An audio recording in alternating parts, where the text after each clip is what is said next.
Hi అండి, నమస్తే. వింజ వంటలకు స్వాగతం అండి. ఈరోజు పాలకూరతో కర్రీ ఎలా రెడీ చేయాలో చూపిస్తాను.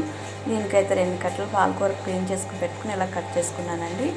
ఒక ఉల్లిపాయ, 2 పచ్చిమిర్చి, కొంచెం కరివేపాకు అండి ఇలా కట్ చేసుకొని ఉంచుకోవాలి. అలాగే ఒక స్పూన్ పెసరపప్పు అండి కడుక్కొని నానబెట్టుకొని ఉంచుకోవాలి.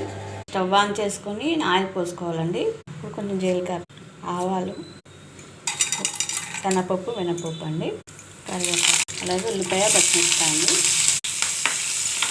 కొంచెం అల్లం పేస్ట్ అండి. ముక్కలైనా వేసుకోవచ్చు, ఇలా పేస్ట్ అయినా వేసుకోవచ్చు. ఇప్పుడు మనం పాలకూరను వేసుకోవాలి. తగినంత సాల్ట్ అండి. ఎక్కువ పట్టదండి, పాలకూరలు ఉప్పది ఉంటుంది కదా ఆకుకూరల్లో.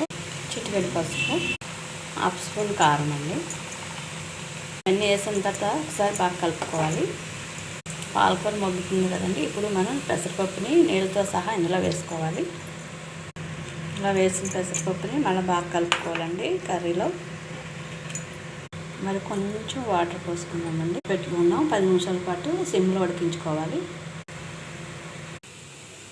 కూర అయితే రెడీ అయిందండి. స్టవ్ ఆపుకుందాం. ఇలా డ్రైగానే ఉండాలండి.